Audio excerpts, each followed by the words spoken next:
Mari saudara kita akan buka dalam kitab Roma 1 ayat yang ke-16. Ada satu kebenaran yang saya mau sampaikan pada saudara pada pagi hari. Terima kasih buat tim musik, buat setiap pemimpin pujian dan worshipers. Terima kasih. Saudara boleh tepuk tangan dulu buat mereka. Ada yang bangun jam 3, ada yang dibangun jam 4. Kita harap mereka nggak lupa mandi dan sikat gigi. Saya yakin mereka nggak akan pernah lupa. Haleluya. Puji Tuhan, terima kasih buat pujian yang sudah dinaikkan kepada Tuhan dan memimpin kita sama-sama dalam hadirat Tuhan. Sebab aku mempunyai keyakinan yang kokoh dalam Injil. Ini Paulus katakan saudara. Karena Injil adalah kekuatan Allah yang menyelamatkan setiap orang yang percaya. Pertama-tama orang Yahudi, tetapi juga orang Yunani. Saya mau baca ayat yang di depannya sekali lagi. Sebab aku mempunyai keyakinan yang kokoh dalam Injil. Karena Injil adalah kekuatan Allah yang menyelamatkan. Karena aku mempunyai keyakinan yang kokoh dalam Injil. Kuat dalam Injil. Punya satu keyakinan yang kuat. Aku gak bisa digoyahkan oleh apapun juga karena aku punya keyakinan yang kuat akan Injil. Karena Injil itu adalah kekuatan Allah yang menyelamatkan setiap orang yang percaya. Haleluya, amin saudara. Ini perkataannya Rasul Paulus. Nah pagi ini saudara saya membaca atau saya mau menyampaikan sesuatu yang saya pikir ini adalah kehendak Tuhan buat kita. Supaya kita tahu tujuan hidup kita.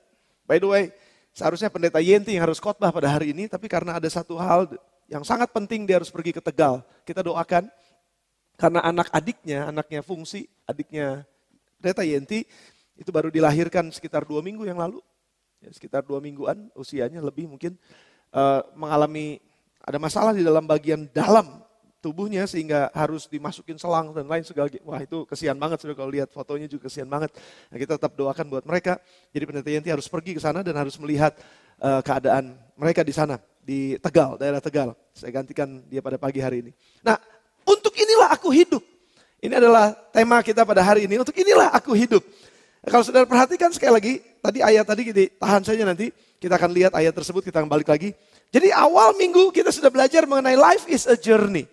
Di awal minggu dari bulan ini, kita ingat, saya berharap sudah masih ingat khotbah awal minggu bulan ini. Bahwa kehidupan itu adalah sebuah perjalanan. Nah karena hidup itu adalah sebuah perjalanan, maka kita mesti punya tujuan dalam kehidupan kita. Saya berharap saudara ingat ini. Dan saudara yang catat, saudara pasti ingat ini. Karena hidup adalah sebuah perjalanan, maka kita harus punya tujuan. Kalau enggak, perjalanan kita tuh akan putar-putar aja, enggak akan sampai di mana-mana, saudara. Jadi karena kita punya tujuan, maka kita menetapkan hati kita untuk berjalan menuju tujuan tersebut. Dan saya percaya bahwa saudara juga punya tujuan dalam hidup saudara. Kenapa saudara menikah? Kenapa saudara bekerja? Kenapa kita berusaha? Kenapa kita sekolah? Kenapa kita kuliah? Kenapa kita dagang? Kenapa kita melayani? Kenapa kita ada dalam gereja? Kenapa tadi pagi-pagi kita udah bangun dan kita udah mandi, kita udah rapi dan kita datang ke rumah Tuhan? Pasti punya tujuannya saudara. Nah tapi dalam hidup ini, selain tujuan pendek, kita juga punya tujuan jangka panjangnya. Dan saya percaya sekali lagi, saudara punya tujuan. Kalau saudara ingat khotbah itu, saya cuma rangkumkan saja pada hari ini. Bahwa nggak ada bedanya nanti kalau kita hidup, cuma sekedar hidup saja, itu nggak ada bedanya sama ayam. Saudara ingat cerita ayam? Kalau saudara masih ingat khotbah itu, bahwa kalau kita hidup bangun pagi, cari makan katanya, kerja, lalu kita keluar dari rumah kita, lalu kita pulang bawa makanan ke rumah kita, lalu kita juga menikah, kita punya anak, kita membesarkan anak. Kalau cuma sekedar itu hidup kita, nggak ada bedanya sama ayam. Saudara ingat ceritanya ya, ayam juga keluar dari rumah, cari makan, dia kasih makan anaknya, dia bertelur, dia netesin anak, anaknya gede, terus berulang begitu terus saudara. Dan kalau nggak punya tujuan yang jelas, maka kehidupan kita, maka kehidupan kita akan menjadi seperti ayam.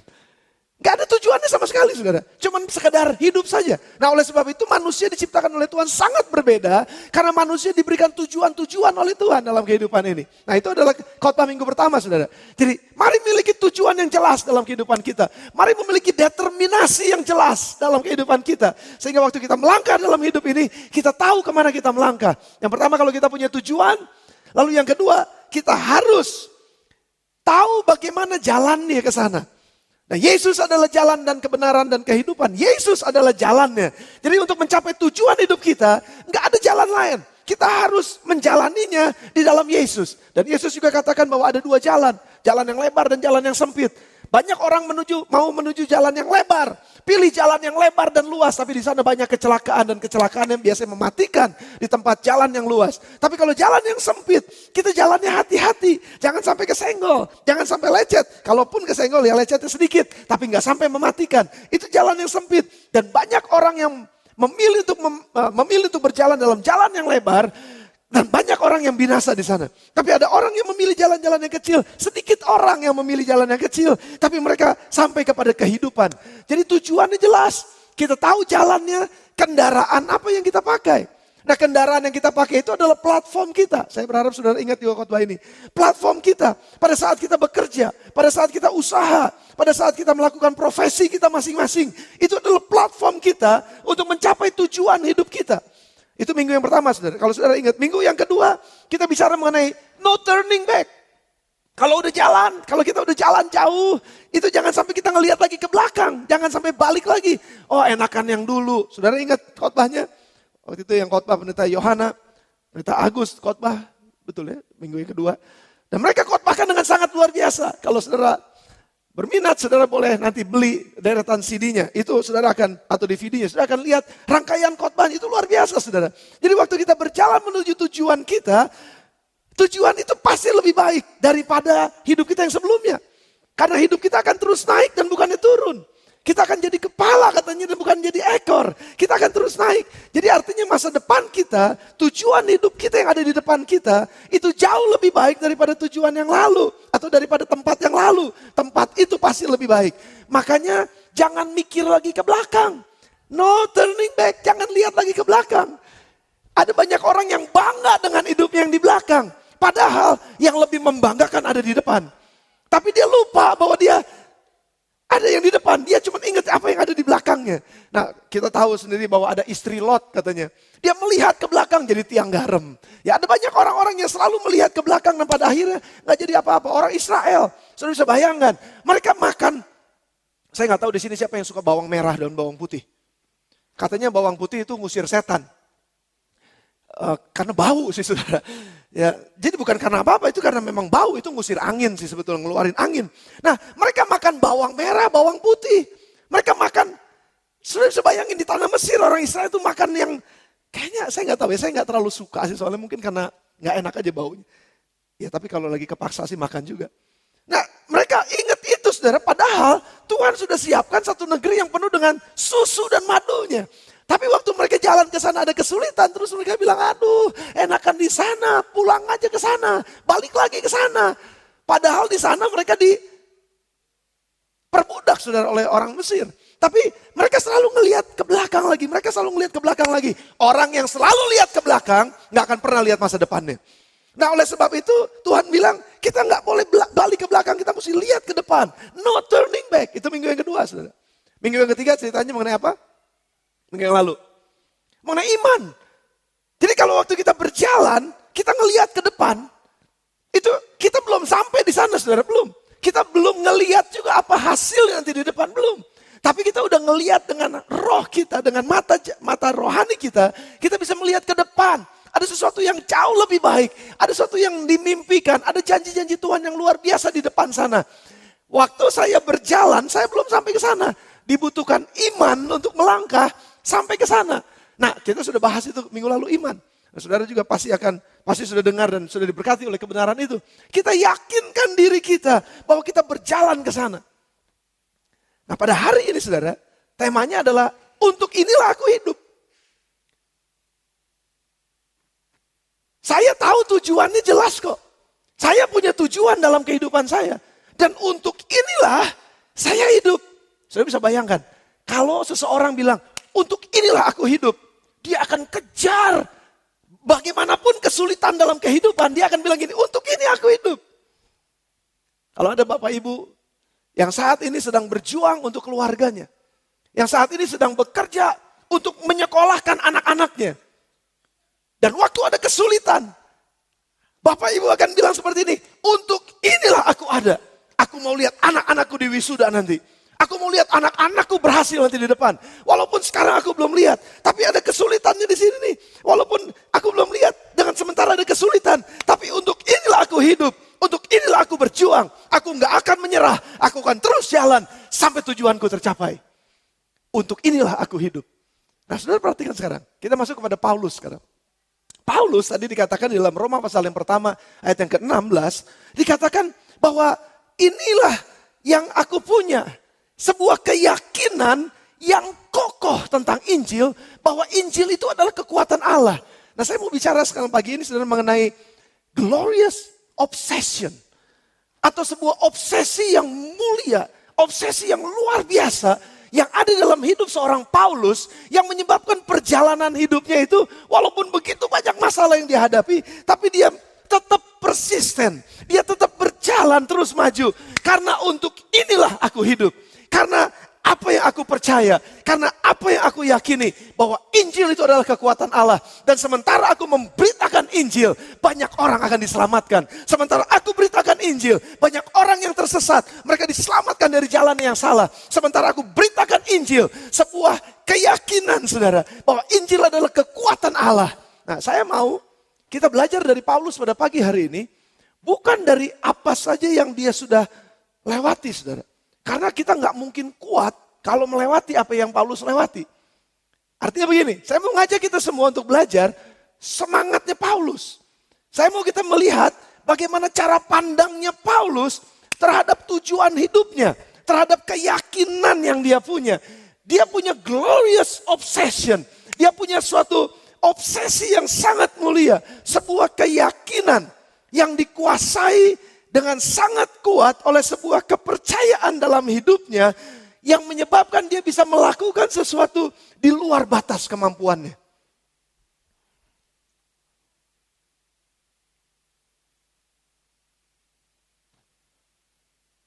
Kalau saya punya obsesi, ini contoh saudara, punya badan yang gede, punya otot Gatot Kaca katanya. Kalau saya mau punya badan yang bagus, saudara, obsesinya lo gini. Begitu saya buka baju, set. Mau berenang gitu kira-kira, set. Bung, bung, bung, bung gitu. Bung, bung, bung, bung gitu. Saya punya obsesi, badan saya gede gitu. Keren banget kelihatannya, ini obsesi yang salah. Maksud saya ini obsesi yang gak terlalu alkitabiah. Tapi saya punya obsesi ini, karena saya punya keyakinan badan saya bisa gede. Minimal kayak Arnold Schwarzenegger atau kayak si Dede lah paling gak nih yang depan kalau sudah lihat badan itu kayak udah kayak Arnold dikit lagi dek. Dikit lagi dek. By the way happy birthday ya dek. Punya badan yang gede gitu. Itu obsesi. Nah waktu saya mengalami yang disebut sakit. By the way saya ngomong ini kenapa? Karena saya baru ngangkat besi beberapa hari yang lalu saudara. Ini sabunan begini ini sakit nih sekarang nih. Ini sakit nih. Tapi kalau obsesinya badannya segede si Ade di sini di depan, gedenya luar biasa, walaupun sakit sudah masih diangkat juga. Aduh sakit. Ini yang maksud saya begini. Kalau kita punya obsesi yang kuat dan saya tahu untuk inilah saya lakukan. Untuk tujuan yang mulia inilah saya lakukan ini. Walaupun sakit, ini semangatnya saudara.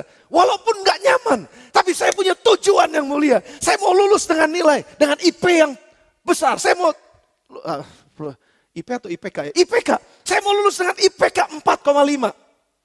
Saya mau lulus dengan IPK yang pokoknya di atas rata-rata orang. Nah, waktu punya obsesi seperti itu saudara, maka saya akan belajar dengan sungguh-sungguh. Sementara teman-temannya masih pada tidur, sementara yang lain masih pada ngorok, sementara yang lain masih pada main-main. Saya belajar dengan sungguh-sungguh, saya buka buku saya. Walaupun agak sedikit ngantuk dan berat, tapi karena ada obsesi, saya mau lulus dengan nilai yang baik. Maka saya belajar dengan sungguh-sungguh. Ini yang menyebabkan Rasul Paulus itu bisa excel, saudara. Dia bisa mengerjakan sesuatu dengan di luar batas kemampuannya. Ada satu obsesi, karena dia bilang begini, untuk inilah aku hidup. Saudara bisa bayangkan sekarang, kalau untuk inilah aku hidup, terus kita nyerah di tengah jalan, kita udah gak hidup buat apa-apa lagi saudara.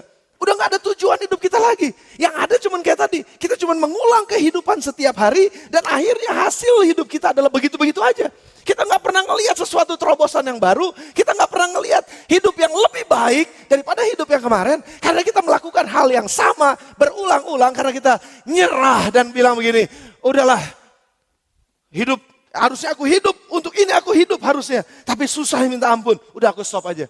No, jangan nyerah saudara. Memang betul ada masalah dan kita belajar pada pagi hari ini. Memang betul ada tekanan, tapi kita mau lihat belajar dari Rasul Paulus pada pagi hari ini. Walaupun ada tekanan yang luar biasa, tapi karena dia punya keyakinan yang kokoh akan tujuan hidupnya. Dia dipanggil untuk memberitakan Injil. Dia dipanggil untuk membangun gereja Tuhan. Dia dipanggil untuk membangun hidup orang lain. Karena punya tujuan seperti ini, dia nggak nyerah. Walaupun apa yang terjadi dalam kehidupannya. Sudah lihat, Paulus punya tujuan. Filipi pasal yang ketiga. Filipi pasal yang ketiga ayat yang ke-10. Sudah buka Alkitab atau sudah catat saja. Mungkin di atas nanti akan ditayangkan. Filipi 3 ayat yang ke-10 bilang begini. Yang ku kehendaki. Ini kalau baca cepat-cepat, ini gak kerasa nih tekanannya saudara. Yang ku kehendaki. Yang ku mau. Aku tahu apa yang aku mau. Ini yang aku kehendaki. Dia gak asal ngomong saudara. Yang ku kehendaki ialah mengenal dia. Dan mengenal kuasa kebangkitannya. Jangan sampai berita kebangkitan Yesus jadi berita yang biasa buat kita. Kebangkitan adalah berita yang luar biasa buat kita. Nggak ada yang amin juga. Kebangkitan adalah hal yang luar biasa buat kita. Siapa di sini yang mau dibangkitkan? Nggak ada yang mau, udahlah. Nggak apa-apa, saya aja sendiri yang mau dibangkitkan. Biarin saya yang semangat sendiri. Kebangkitan itu pasti, saudara. Satu saat saya mati. Tapi saya percaya, satu saat saya akan dibangkitkan bersama dengan Yesus. Saya percaya saya dibangkitkan, saya punya tubuh kemuliaan. Saya percaya saya dibangkitkan. Dan saya akan hidup dalam kekekalan. Dan gak akan pernah mati lagi. Itu yang saya mau. Saya mengenal dia dan mengenal kuasa kebangkitannya. Saya terlalu semangat gak pagi ini? Enggak, saya terlalu semangat.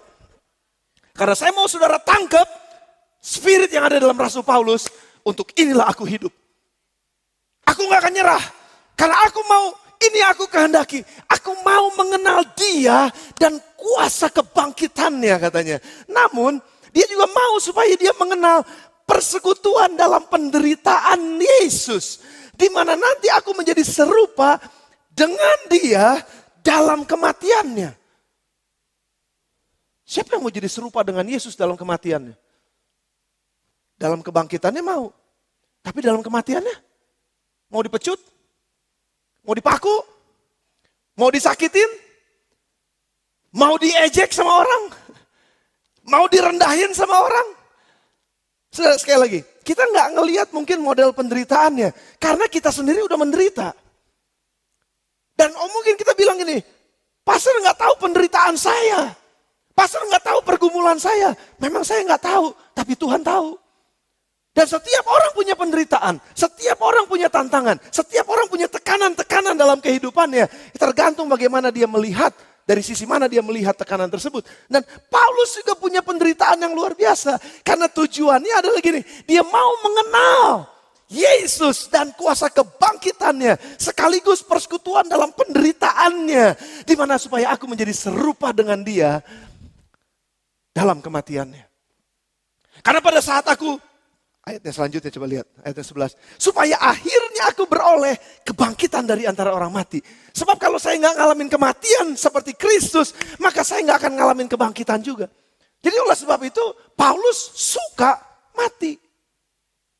Nah ini yang aneh nih saudara, ini aneh. Coba kita lihat dulu ayat yang selanjutnya. Apa yang Paulus kehendaki? Ayat yang ke-12.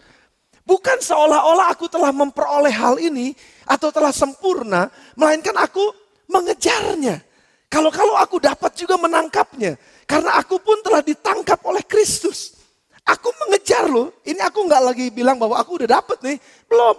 Aku sedang mencapai tujuan hidupku. Itu menjadi serupa dengan Kristus. Dalam kebangkitan dan dalam kematiannya. Bahkan dalam penderitaannya. Itu yang aku kejar. Aku tahu betul tujuannya. Aku mau jadi seperti Yesus. Aku belum dapatkan. Tapi aku sedang mengejarnya. Ayat yang ke-13. Saudara-saudara, aku sendiri tidak menganggap bahwa aku telah menangkapnya. Tapi ini aku lakukan. No turning back. Aku melupakan apa yang ada di belakangku. Dan mengarahkan diri kepada apa yang ada di depanku. Yang di belakang udah lewat. Udah jangan diingat-ingat, udah jangan diungkit-ungkit. Yang di belakangnya udah jadi pengalaman aja. Itu udah lewat. Aku gak melihat itu, aku melupakannya. Dan aku mengarahkan ke depan.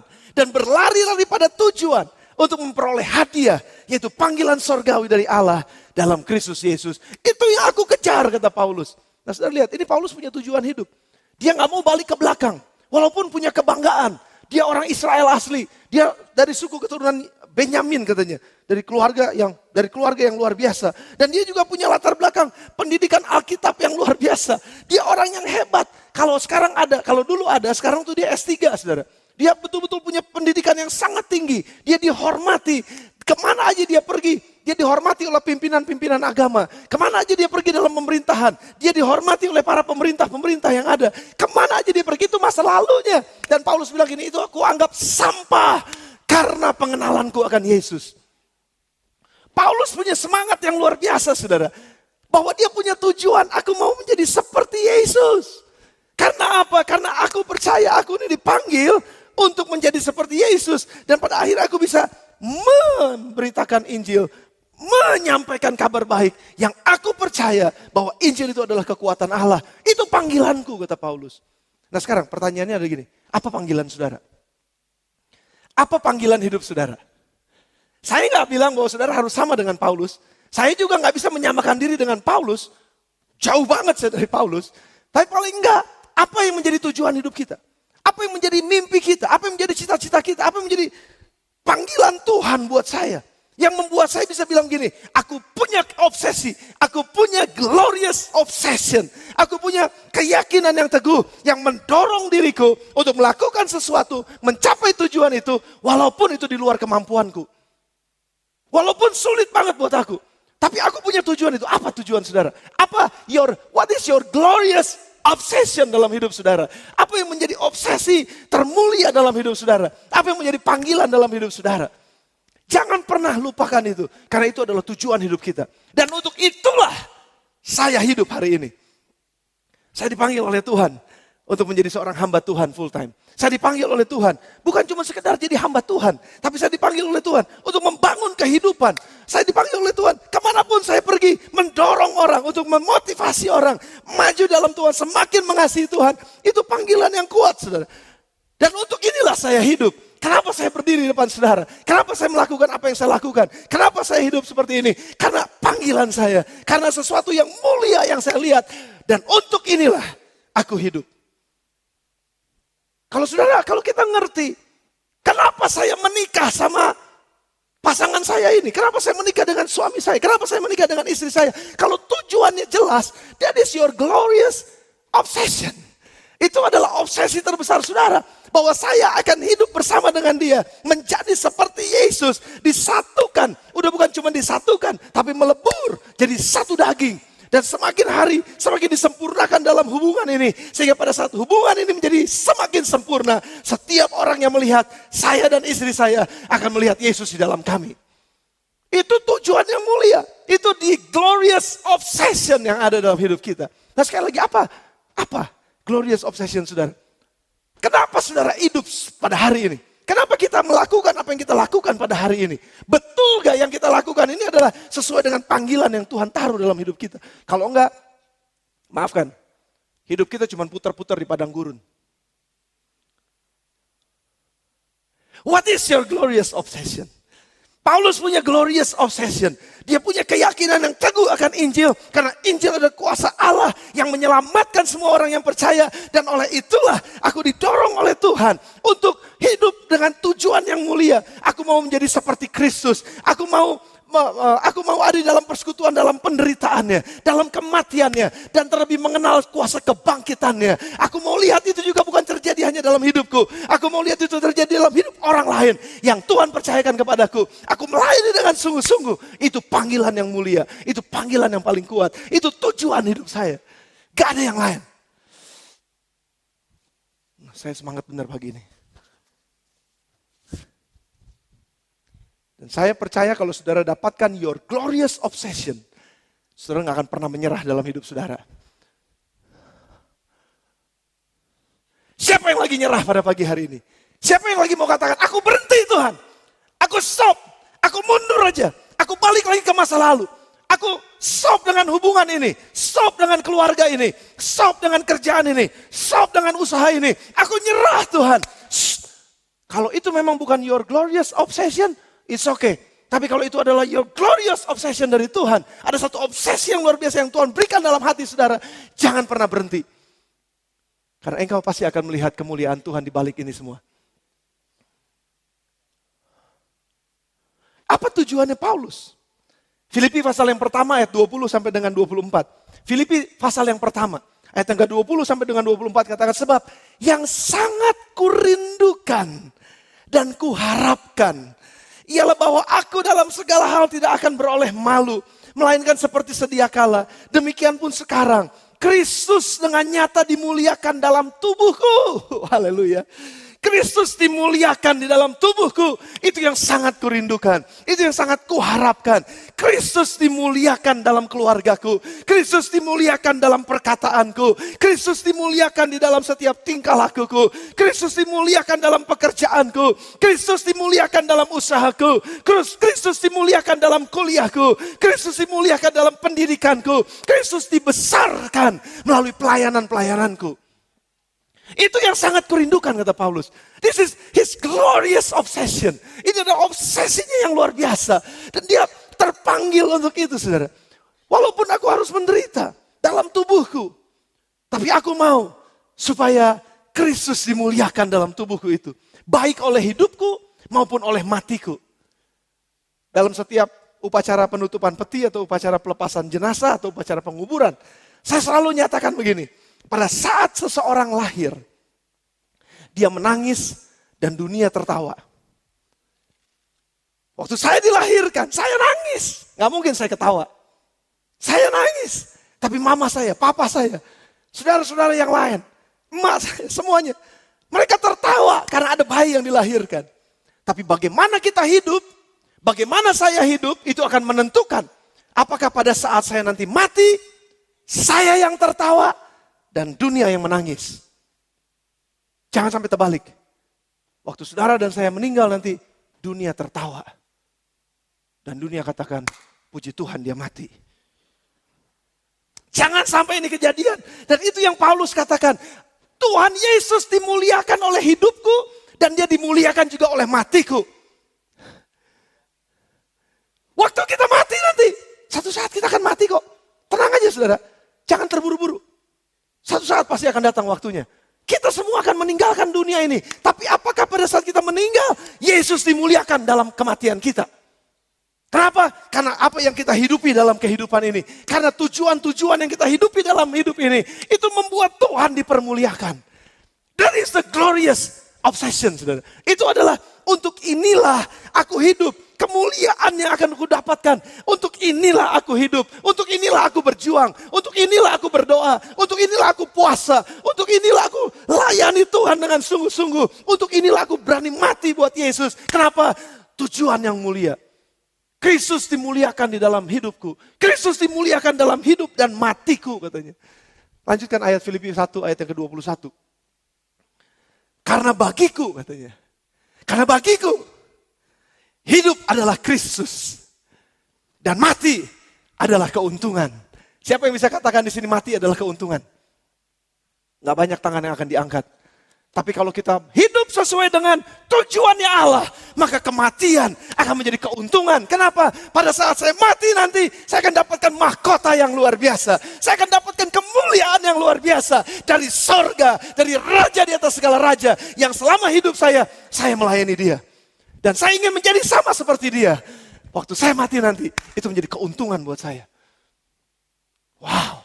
Tapi sekali lagi saudara, karena bagiku hidup adalah Kristus. Ayat yang selanjutnya ini yang menarik perhatian kita nih. Ayat yang 22. Tapi jika aku harus hidup di dunia ini, itu berarti bagiku bekerja memberi buah. Jadi mana yang aku harus pilih? Aku gak tahu. Siapa di sini yang udah putus asa dalam hidupnya dan mau cepat-cepat mati? Pasti gak ada. Siapa yang mau tetap hidup? Gak ada juga. Saudara maunya apa? Kadang-kadang kalau ditanya suka begitu ya saudara ya. Males kejawab lah, udah tahu dah saya maunya hidup.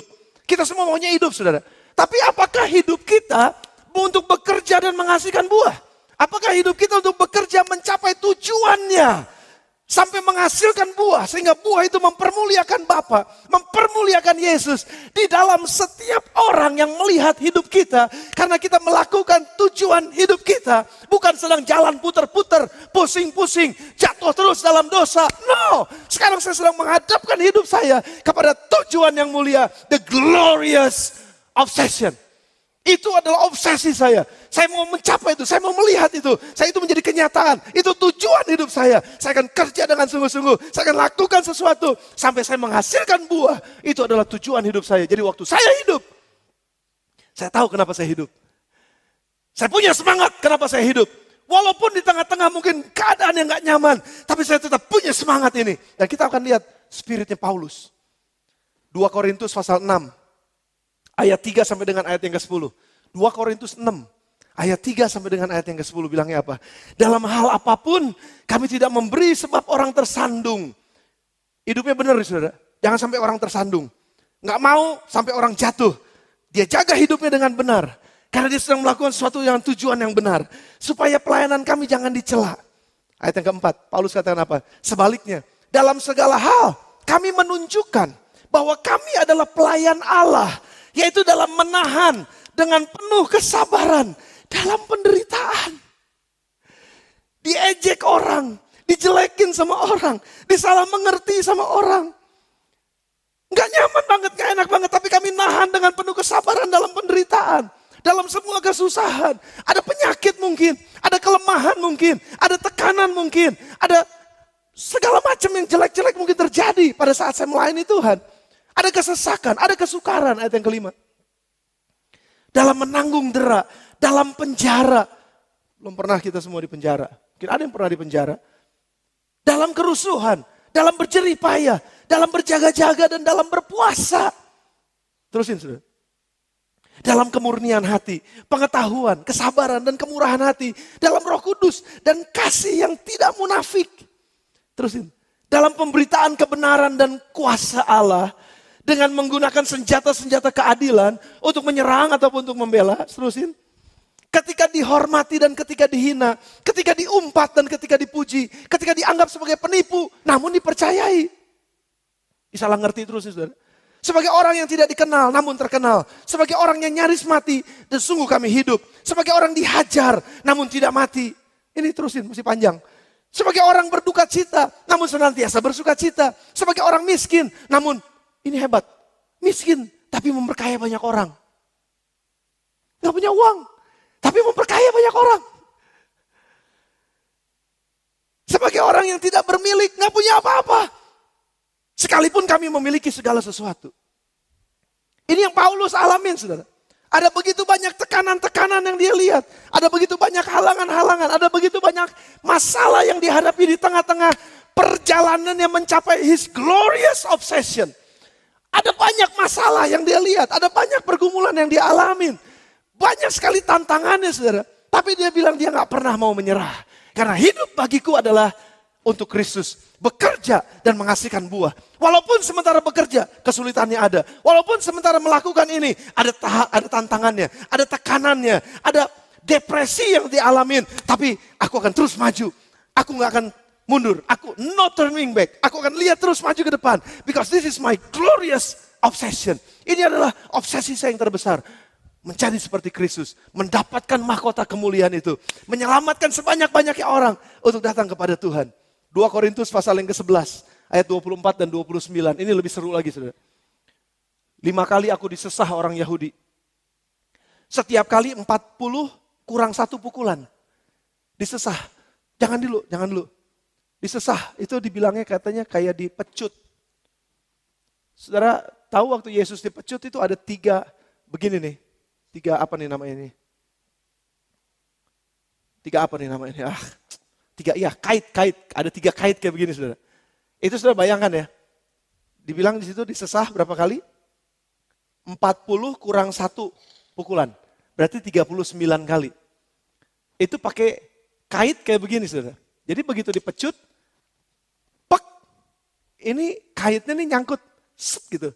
Terserah mau kenanya mana kan, kalau orang pecut kan terserah mau kenanya mana kan.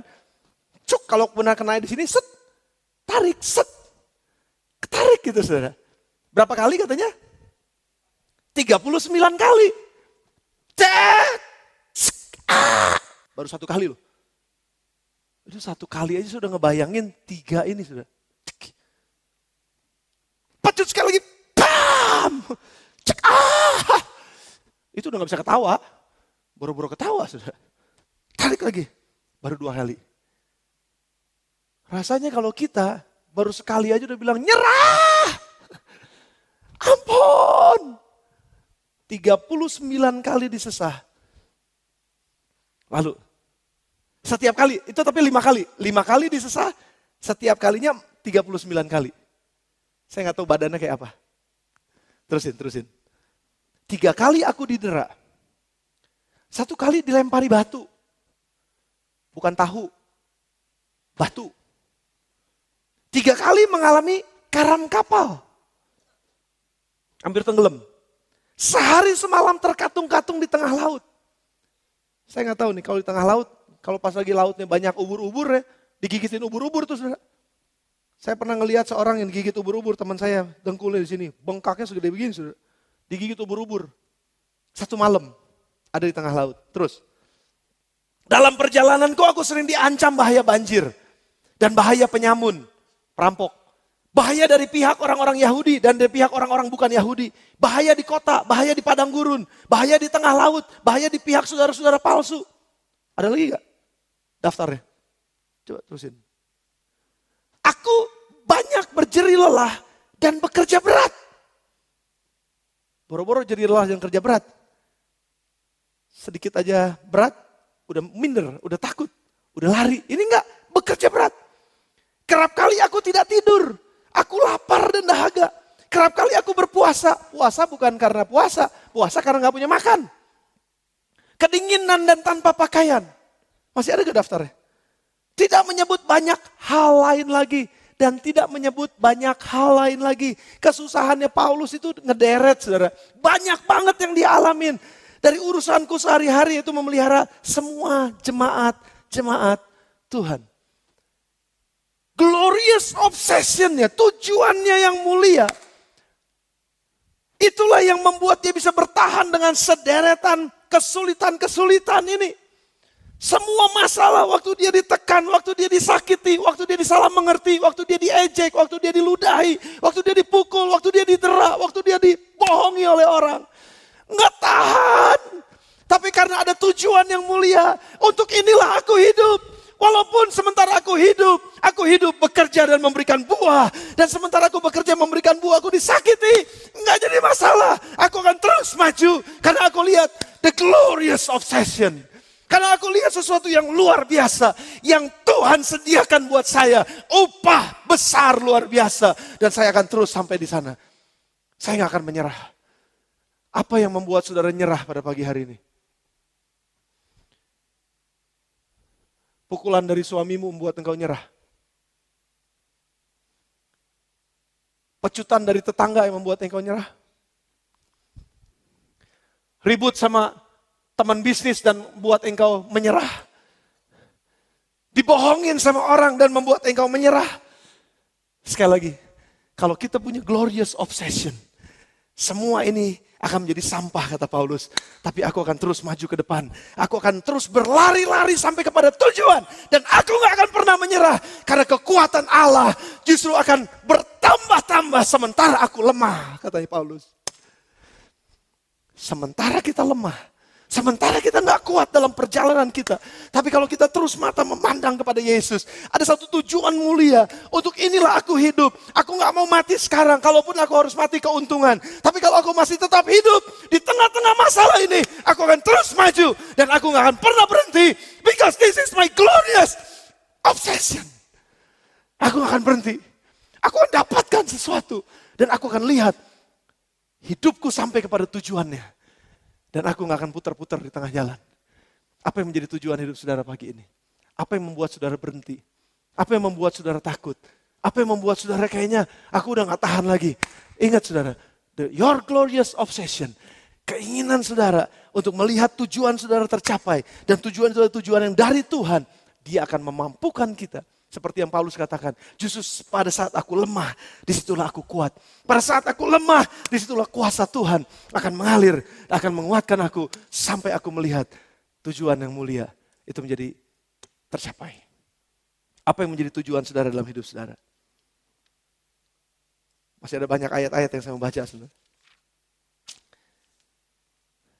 Ketika orang tidak menyerah karena tahu bahwa untuk inilah aku hidup.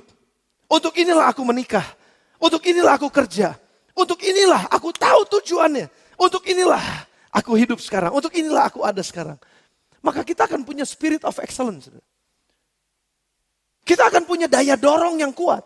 Untuk menghasilkan sesuatu yang gak sekedar rata-rata. Kita akan punya semangat untuk selalu mau memberikan yang terbaik. Berikan yang terbaik. Karena aku tahu untuk inilah aku hidup. Orang yang tahu kenapa dia melakukan sesuatu, orang yang tahu kenapa saya bekerja untuk ini dan saya kerja sungguh-sungguh, saya kerja dengan segenap pikiran saya kerja dengan segenap hati saya, dengan semua emosi saya ada di dalamnya, itu saya serahkan semuanya, dia akan menghasilkan sesuatu yang disebut di atas rata-rata. Karena dia bekerja bukan cuma sekedar untuk upah. Dia bekerja bukan karena kewajiban. Kalau saudara tahu kenapa saudara menyembah Tuhan, kalau kita tahu kenapa kita datang dalam rumah Tuhan, memuliakan Dia, membawa persembahan kita kepada Dia, duduk di tempat ini, menyembah, mendengar firman Tuhan, dan kita tahu kenapa kita lakukan ini, maka nggak akan ada lagi pikiran begini, ya karena udah biasalah hari Minggu datang ke gereja aja. No, kita akan ada di atas rata-rata. Kita nggak cuma sekedar, tadi malam saya baru khotbahkan ini di ibadah Bogor Tengah 1, Bogor Tengah 2. Kita hidup dengan mental bukan sekedar, tapi lebih daripada itu. Bukan cuma sekedar hidup, tapi lebih daripada hidup. Bukan cuma sekedar kebaktian, bukan cuma sekedar kewajiban, bukan cuma sekedar nyanyi, bukan cuma sekedar bawa persembahan, bukan cuma sekedar dengar firman Tuhan, bukan cuma sekedar duduk di gereja, bukan cuma sekedar. Kadang-kadang gini, kalau cuma sekedar kewajiban, ntar ngeliat nih jam. Lama nih khotbahnya nih hari ini. Itu cuma sekedar. Tapi kalau kita punya the glorious obsession, pada saat saya datang dalam rumah Tuhan, saya akan mengalami sesuatu yang luar biasa dari Tuhan. Saya akan bertemu dengan Tuhan. Saya akan lihat sesuatu yang baik dari Tuhan. Kalau itu jadi glorious obsession pada saat kita ibadah kepada Tuhan, saudara gak akan kenal lihat jam. Bahkan saudara akan bilang gini, kenapa gak lebih lama? Karena saudara menikmati sesuatu yang luar biasa. Itu yang maksudnya ada di atas rata-rata.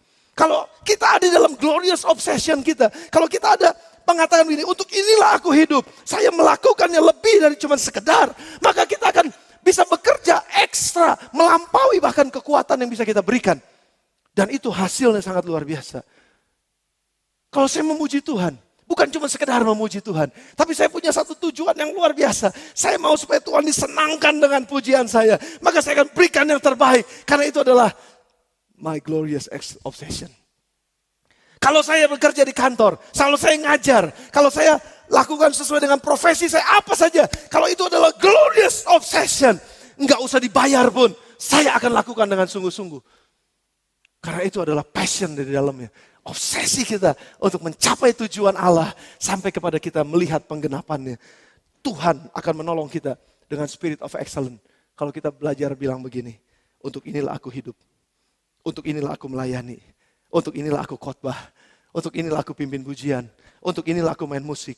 Untuk inilah aku melayani di life group. Untuk inilah aku jadi ketua life. Untuk inilah aku jadi orang tua. Untuk inilah aku jadi orang tua rohani. Untuk inilah aku mengajar. Untuk inilah aku lakukan sesuatu. Untuk inilah. Karena untuk inilah aku hidup. Dan hidup kita akan menjadi hidup lebih dari sekedar hidup. Yang kedua, kita akan menjadi bagian dari sedikit orang. Ada begitu banyak orang menyerah di tengah jalan. Dan mereka gak bisa ngelihat lagi tujuan hidup mereka. Dan mereka katakan kesulitan ini menyebabkan saya gak bisa maju sampai tujuan. Oleh sebab itu saya turning back. Saya mundur ke belakang. Saya gak mau lagi ada di sana. Saya balik aja ke masa lalu saya. Gak perlu lagi jadi orang Kristen-Kristenan. Gak perlu lagi ke gereja-gerejaan. Gak perlu lagi karena saya udah lihat. Percuma. Semuanya gak ada hasilnya. Kalau saudara gak punya glorious obsession. Saudara akan masuk kepada spirit of many people. Itu adalah semangat dari banyak orang. Yang Yesus katakan, Matius 7. Kalau sudah bisa Matius 7 ayat 13 sampai dengan 14, coba buka ayatnya. Matius 7 ayat 13 sampai dengan 14 katakan, masuklah melalui pintu yang sesak itu, Karena lebarlah pintu dan luasnya jalan menuju kepada kebinasaan. Dan banyak orang yang masuk melaluinya. Tapi kalau kita punya glorious obsession, kalau kita punya sesuatu yang tujuan yang mulia yang saya akan terus jalani. Karena untuk itulah saya hidup sekarang. Kalau kita punya glorious obsession, maka sesaklah pintu dan sempitlah jalan menuju kepada kehidupan. Dan sedikit orang yang mendapatkannya. Kalau saudara melihat ada begitu banyak orang yang menyerah dalam hidupnya. Kalau saudara melihat sementara di lingkungan saudara, orang-orang yang bercerai, orang-orang yang udah gak bisa pertahanin lagi pernikahannya, orang-orang yang udah gak bisa lagi pertahanin integritasnya, gak bisa lagi pertahanin kejujuran dalam hidupnya. Itu mental orang banyak. Tapi mental orang sedikit adalah orang-orang yang tahu, untuk inilah aku hidup.